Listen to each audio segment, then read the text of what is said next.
Right, good morning, Dan, and thank you for joining us on this podcast to discuss your journey with Education Wise. So, for those of you not listening, my name is Nick Preston. I'm Head of Quality and Education at Education Wise. And we've got Dan on the session today just to talk a little bit about his journey throughout his apprenticeship. So, Dan, first of all, welcome on board. And do you want to just tell us a little bit about yourself and your role currently? My name's Daniel Breach, and I work for Premier Education. So I started back in, I think it was 2019, and then sort of started the apprenticeship straight away, and just recently finished it just before Christmas. And I've been with the company again since 2019. Enjoyed my experience, enjoying my job, so it's all good. Good stuff. And Dan, do you want to share with the group what result you got on your apprenticeship? So I got a distinction out of all overall. I got 2 distinctions and a pass.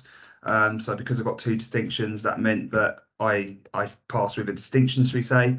But also I got the Apprentice of the Term Award as well, which was really good. And yeah, brilliant, really over the moon with that.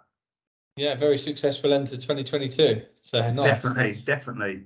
Good stuff. Cool. So we'll talk a little bit about your apprenticeship then, Dan. So how did it fit into your day-to-day role of what you were doing with Premier Education? So my job role for Premier Education is an activity professional. So I would go into schools, and my company, we go in and we do sort of breakfast clubs, we do lunch clubs, after school clubs, and mainly PE lessons as well.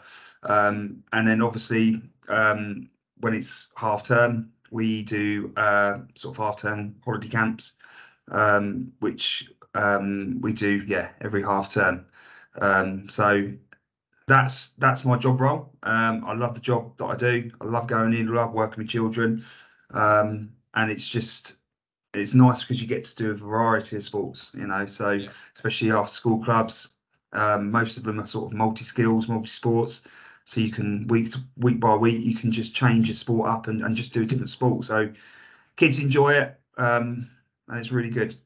Brilliant. And how did the apprenticeship fit into that? How were the skills that you were working towards and the knowledge that you were using, how did that fit into that role of a coach?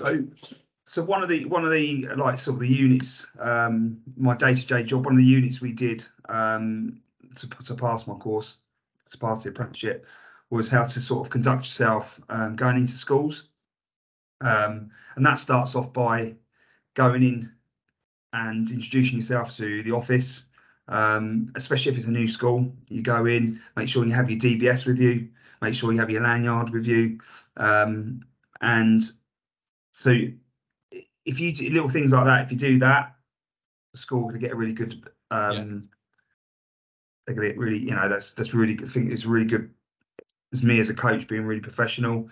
If you're going in there without your lanyard, you're not in, your uniform, you're not going in without your DBS, then that's not a good start straight away. So one of the units was about how to conduct myself, which is my day-to-day job, going into schools, and making sure sort of, another unit was how do I set up my areas, so I go in and I set up my, because Premier Way, we have a format with our cones, what we should have: a listening area, reflection area, warm-up area. So making sure that I'm going into my schools again and setting them areas up.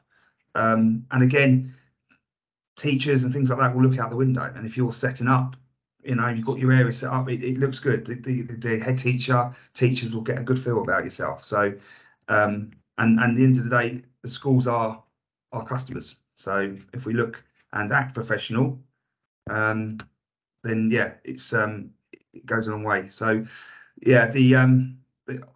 all the apprenticeship, every unit I did, there was something about in there that was to do with my day-to-day job. Yeah, so it was all very relevant and gave you those little nuggets of information to get you started, but also then continue to grow your quality and your delivery and expectations. And I agree, that first impression when you're going into a school or a new place of work is so important, because it's very difficult to make that up if you get that wrong. And anybody's always looking. The teachers, parents, from a distance, what they see very much will reassure or put doubt in their mind. So being that organised and having that good manner with your other staff, I guess in this case it would be children as well you're working with, it's really important. So no, it's good to see that program really supported that and put that on your radar. How did you get support from Education Wise then? How well, Education Wise Academy as an organisation, how did we support you through your apprenticeship journey and in your employment as well? Yeah, so the minute I started with the with Education Wise, you obviously you met your tutor straight away, and I can't thank Education Wise enough for the support they got, and not only just sort of the own tutor you get. So you'll get a tutor, and 9 times out of 10, I think you just keep to that tutor all the way through the process. But I had 2 tutors. I did one with which was all to do with my passing the apprenticeship, but then also I had to do my functional skills, which I had another tutor for as well. But not only did you have support from just your tutors, you had support throughout the whole of Education Wise. So I remember there was times where my tutor was off on holiday, should we say, and if I had a problem, I would email Education Wise, and even though that I hadn't met some of you coaches or some of you tutors, you still in my email back and you're still supporting me. So even though I hadn't met some of you, as Education Wise tutors, you all helped me through everything. So support was there. Yeah, the support was there massively. Without even knowing some of you, met any of you before, the support was still there. Brilliant. And we'll talk a little bit about your functional skills alongside that with tutor that delivers that as well. So that's really good. So going through your apprenticeship then, gaining all these skills, knowledge, just want to tell us a little bit about what happens at the end for an apprentice. What does an apprentice have to do towards the end of their programme? So you'll be getting ready for your EPA, so the endpoint assessment, and that's really where I felt the tutors, my tutor was absolutely fantastic, and he supported me all the way, and even times where when he put me into the EPA process, I remember saying to him, I don't think I'm ready, and he was saying, you are ready, and they know when you're ready, they know, and it's just getting everything prepared for you to go into the EPA process, which is the observation, the panel interview, and the presentation. And my tutor, step by step, just supported me through every step. You know, we'd have a meeting every week, and I'd go through my presentation with him. I'd present it to him. He'd give me feedback afterwards. Panel interviews again.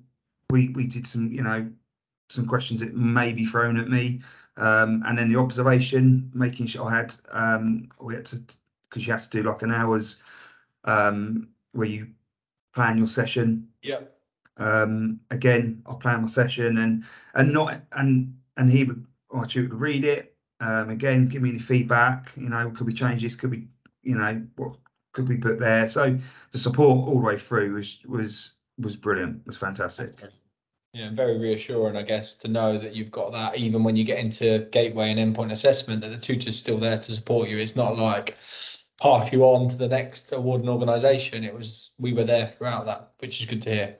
Yeah, so no, and again, sure. nearer the time, there was, I think there was a couple of weeks where my tutor was going out of his way, and actually meeting up with me sort of after his hours had finished, just to go through, as well, which is fantastic, because there's not many people would do that out of hours, should we say, out of where they're not getting paid for it. So they're there not just for the job. I felt that they're there to actually, they really want to, make a difference and make sure you pass. Brilliant. Yeah, it's very reassuring to hear. So how did the kind of EPAO support you throughout? What was the guidance from them? So the endpoint assessment organisation, how did they support your process of that?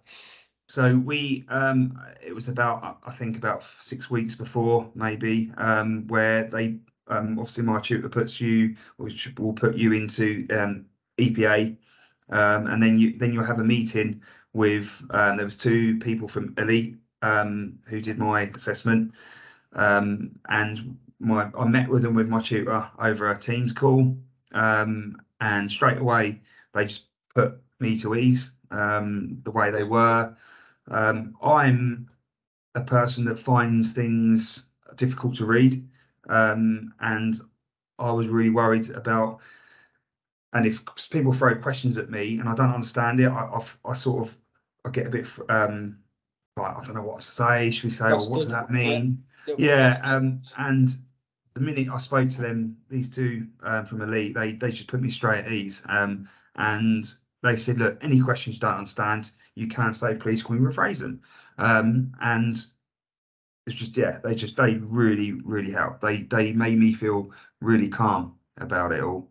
Knowing that there would be the same two people that I get on the panel interview and the presentation as well. Yeah, that's very Um, reassuring. Yeah, giving yeah, them so it's not no. like they'd put two people on a call and then on the day you'll have two new people, Yeah, should we say. So I knew that who was going to be on the call, and so they put me really at ease. brilliant. That's really good. So, pass with flying colours, distinction. Although I'm sure you would have been delighted with the pass as well, but it was a very nice surprise. What's the next ambitions now following your apprenticeship? What does the future look like for yourself?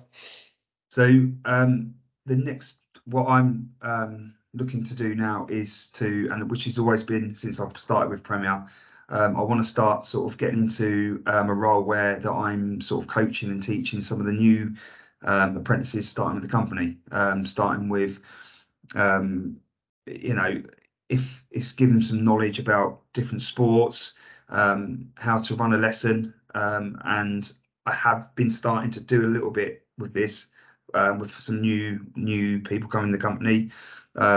Basically, I want to pass my knowledge on, and if they're doing an apprenticeship, I can help them. I can say to them, look, you need to work hard. You need to, you know, if they get stuck on stuff like I have, when I was doing the apprenticeship, I was asking people from work, Yeah, "Oh, what does this mean? Or can I have some information?" They can come to me now and say, can I have this information? I need this. And hopefully I'll be able to help them. And again, coming into schools, I'm going to the schools and just giving them support and just trying to give them as much knowledge as possible.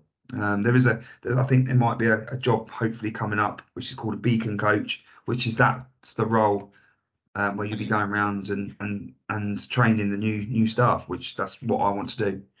Superb. Yeah, that mentor within the organisation for us as a training provider is crucial. Having that support that's on the ground, knowing what the role of your apprentices would be doing, you going through that as well is even better because you've experienced it and you can be that beacon of light, as you say, as the beacon role would be. Brilliant. What would you say to someone then considering doing an apprenticeship with education wise if they weren't sure at the moment whether an apprenticeship's for them? I would say if you love working with children, I say if you love sport, I say this is the perfect job. And education wise will help you through it. They will get you through it. I are 40 years old. So I know that a lot of people who are coming into this job maybe in their late teen, getting into their 20s, which who left school before I did, shall we say, or much nearer than I did. And so for me, I found it really hard, the apprenticeship. But if it wasn't for education wise, then it would have they gave me so much support. And you have got to put the work in though. You can't just not just think I can turn up for my calls every hour, shall we say, with your tutor, and you're going to pass, because you won't. You need to put your own Yeah. work in as well, which I did, and it's really rewarding if you can pass it.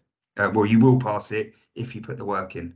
Yeah, The only reason exactly. you will not pass it if you do not put that work in. And when your tutor says, right, this unit needs to be done by this time, get it done. Okay, it's simple as, because what will happen is your work are just pile up, pile up, pile up. I would make sure that if my tutor said I need this done by this date, I got that done by that date. So you need to make sure that you work hard, and then your tutor will support you through it. Brilliant. Yeah, because it's, with those who are watching the video don't understand that the apprenticeship is 20% off the job. So making sure that although you're having sessions with your tutor every week, there is time where you're going to have to go away and do that off the job learning and work within your week of your delivery. So it's making sure that that is kind of a pillar in every week of what you're doing, because if you leave it, like you say, we do see that disengagement or the overwhelm comes into a learner if they don't keep on top of it. And our tutors will be there to support, but it's a two-way street. We've got to make sure the person that's doing the apprenticeship is fully committed. So yeah, that's really important. Cool, thank you for that, Dan. Sure, that's valuable advice for any apprentice looking to come on. And I guess although we're talking in a coaching stance at the moment, that could be whatever career people are going into, the same principles apply. You need to make sure that you trust in your tutor, but also you're committed to do the work, no matter what age or experience you've got in education. So no, that's really good. So with yourself, like we mentioned earlier in the call, you were doing your apprenticeship standard, but you're also doing functional skills. So for anyone watching the video again, if you're not aware, with some programs you may have to do, well, with all programs, but with a level 2 program, you would need to be working towards completing your level 1 or GCSE qualification for an apprenticeship. However, for a level 3 and above, it would be your level 2 functional skills qualifications in maths and English, and some programs would be ICT. So for yourself, you were one of the learners that has to do their program and functional skills. How did you find functional skills alongside your current standard that you were doing? How did that work? So I had to split my hours up with my 20% off the job, should we say? So because I had to fit both in, should we say? My tutor I had a separate tutor for my maths and English. Again, support I got was just fantastic. And again, I'd be asking questions that I saw, I don't get this, I don't get this. And my tutor would be going, okay, let's break it down. And I never felt at any point that they were sort of like, he don't understand it again, sort of thing. They just will help and help and help. Again, if you don't put the work in, you're not going to pass it. So you need to do your bit as well. And the support I got from my maths and English, which I found difficult at school, I found it really, really hard this time round, because I said I'm 40 years old, and I've left school years and years ago, and I've not done anything with maths and English since. So it was hard. It was hard, but again, you put the effort in, put the work in, you'll get the result you want. Yeah, definitely. So no, that's really good. Regarding then challenges throughout the program, I guess although we got to the result, it wasn't all plain sailing. I'm guessing there was challenges throughout. Do you have any examples of where you had any challenges you faced and you had to overcome them within your apprenticeship? Yeah, so I'm dyslexic, and I say I left school a long time ago. I've not done anything like this, an apprenticeship, or not an apprenticeship, but a course, shall we say, for years. So for me to do this and come out of my comfort zone, it was hard. I must admit, before I even started with Premiere, I didn't even open a laptop up. I never even needed a laptop. I didn't even know what to do on a laptop. So it's proper took me out of my comfort zone, in a good way. But yeah, it was hard. It was hard because there was a lot of units that I'd be looking at and I just didn't understand it. But again, my tutor would always say, don't get anything, let me know. And I'd let him know, and by the next day, Education Wise would be on the phone or emailing back, and the support was just fantastic. And I remember saying to my tutor, you know, if it weren't for them, then I wouldn't have passed. But he said to me, "But you're the one who put the work in." So yeah, there was some big challenges. It was tough. There was some tough times that not at any point did I think I'm just gonna stop this. I can't bother to do it anymore. It's too hard. I never thought that. But if you do feel like that, I think sometimes the worst thing you can do is just give up on it, because I feel that you'd regret it in years to come. So it is hard. It's not just a turn up once a week and pass sort of course. You've got work. You've got work, and it's really rewarding when I passed. It was all worth it.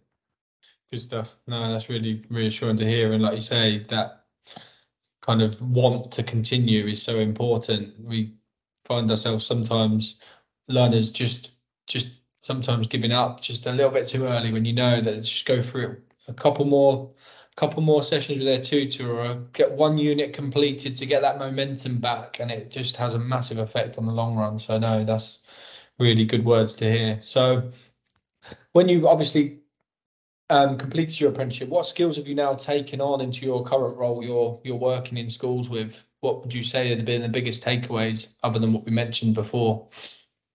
So one of the units, I remember we did, it was about sort of different learning techniques that you can do, you know, with the children and how they learn as well, which some children can learn by you telling them, some children can learn by watching what you're doing. And I found as well, because you're doing units about how you're taking lessons as well. And one example I've thought of is that which I've never thought about before I started the apprenticeship, was that for a little scenario, one of the school I work in, I had a child when I first worked at this school that he didn't like PE, didn't join in. The teacher said to me, "Oh, don't worry about him. He just doesn't join in with sport." And it got me thinking, because I started to, when I was doing my apprenticeship, about why children do not participate in activity, which is their behaviours. And it got me thinking, because I was just doing that unit. So I started talking to this kid, and I said, you know, I'm just in the playground. I said, you know, why do you not like PE? And basically, I got to the bottom of it, that he just doesn't like doing it in front of other people. He doesn't like doing it in children. He likes sport, but he just didn't like doing it with the other children. So I created like my own little area for him, and I said, right, why don't we try it this week, where you take one of your friends in, okay, so you're doing exactly the same thing as everyone else, but you're just away from everybody else. And after that, every week he was doing PE every week, and I've started doing that with loads of other children that may be autistic, and they go into this area, and they take in a partner, or they take a TA if I've got one, and they do exactly the same thing, but they're just doing it away from other people, and they're getting involved. So that's me finding out why children don't participate in sport, and that's one of your units you will be doing. You know, children's different behaviours and things like that. And I wouldn't have thought about that if I hadn't done the apprenticeship. Superb. No, some really good advice there. And I think, yeah, it's no different with what we're having this conversation with yourself, finding from a tutor's perspective, and we'll give Darren the credit as well, finding how you work and how to support you. And that's I always say, adults, we're just bigger children. It's just making sure that we find the right way of learning and supporting that. So every learner that we have in front of us is different. It's about supporting them, and you're continuing to do that with your children, and you'll do that with your staff when you're then working as a mentor or a beacon coach, and it will just continue. But it's just about making sure you teach the person in front of you, and that's really important. So I guess last one then, moving forward, last question, and then there'll be a chance to obviously just wrap it up and give a couple of tips for anyone who is considering becoming an apprentice with education wise. But how could you summarize your overall experience with the apprenticeship program and education wise? How would you summarize that? It's quite a big thing to summarize, but I'll give you the challenge. Yeah. I'll start with, it was a little bit nervous. I was challenging, stressful, but I had some brilliant times. I had a really good relationship with my tutor, and we're really rewarding. I would say it was just, it was, I've gone from nervous from the beginning, Yeah. sort of, understanding what you're doing as well. So when you, obviously where you're uploading your work onto the one file, again trying to find your own way around that. It will take a little bit of time, Yeah. and then once you've been on it a few times, you'll get used to it, and then you'll go. And then I sort of went through a little bit of a stressful patch, and then you sort of get to the end, and it's you pass with Yeah. a distinction. As I say, as you said, I think I would have been happy with just a pass, Yeah. but to get a distinction as well was for me was fantastic, and that's just because of the support I got from education wise and my tutor, and just working hard Yeah. for myself. Yeah, putting in their effort, and I don't think we want to take discredit any time of what you've done to get yourself through that. And I always say this to all learners: a pass sometimes is like as good, if not more than distinction for some learners in some situations. So we mustn't ever put that on a different tier, because actually it's really important. From one more question for yourself, then, how has this supported you in your everyday life? Is the apprenticeship something that's made you look at the world differently, or look at how you operate differently, or is it just in the work context that it's supported you? It's made me think with work and private life, should we say. It's opened my eyes up with work, with the job I do with children. I learned so much through the apprenticeship. And I've taken that into, say, some of them I've taken into my day-to-day jobs when I'm coaching. But obviously for me, as I said, I never even opened a laptop up before I started Yeah. with Premier. I mean, team meetings, never even done them before I started the apprenticeship. Um, Never, I think the last course I did was in a book, shall we say, which was at school. So for me to do everything on laptops, on computers, was really tough. But for me, it's I think it's like made me look at things differently. It's proper taking me out of my comfort zone, and it's given me, for me personally, a lot of confidence. Brilliant. No, it's really good to hear. And I think that would be, yeah, something that people watching this back will be able to see. Actually, yeah, it's more than just the standard qualification you're getting. You're getting life skills as well. And that's really important that we drive that. And that personal development of people is something we're very dedicated on doing and to support. We want to improve people within their communities as well. And I guess you will then take that on with the apprentices you're working with and the children you're teaching. And it's just having that kind of value and culture to want to do that across the board. And just if we embrace education and we embrace the power of it, I think it's really important. That pillar to make sure that we improve communities around us. So that's one long-term aim for us as an organization as well. So it's great to hear that that's done that for yourself. Any final things you'd like to add, Dan? I really appreciate your time. And is there any tips, any advice, anything you want to feed back? Then please use this last. Any questions, anything like that? Just use this last opportunity. Just never be afraid to ask if you don't understand something. I think there's people out there that will just not say it, or feel like, oh, I've asked him that before, and now I'm going to ask him that again. They won't care. They won't. The tutors will not care. They'll be happy to help, and that's the feeling I've got from education wise, that nothing's ever, and they will just help and help and help. And I was always asking for help.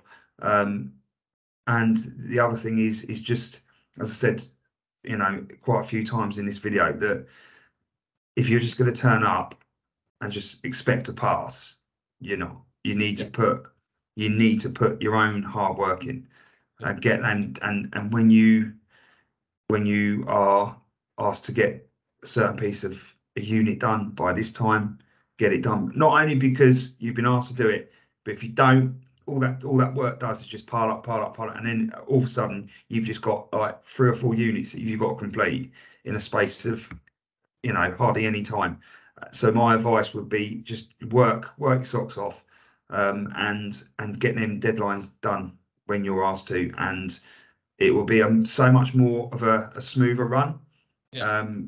And there's a couple of coaches that I know who have done the same sort of apprenticeship, and they've come up to me and gone, "Oh, I've got all these units doing," and they say, "Oh, I was up till 4 o'clock in the morning doing them." And I'm like, "Why do you want to be doing that? Like, get it Yeah. done, just get it done, you know?" Yeah. But It's habits for life, isn't it? It's making sure that we yeah, continue to be structured and have those principles. So no, really appreciate your time, Dan. And yeah, thank you and congratulations again. I wish you all the success in the future, and hopefully you can pass all that knowledge and inspiration on to other apprentices and other people within kind of your community. So no, thank you. no problem. Well, I think we'll finish this just to give credit as well to Darren and Cara, the tutors that supported you through your standard and apprenticeship, and then all the other staff at Education Wise and your organisation. So no, thank you, Dan. I'll They're stop the amazing. recording They were now. both amazing. Yeah, brilliant. I'll stop the recording now, and then yeah, if anyone wants to get in touch with any more information, then check out our website, and any questions, just email us or call us, and we'll be able to provide some more info.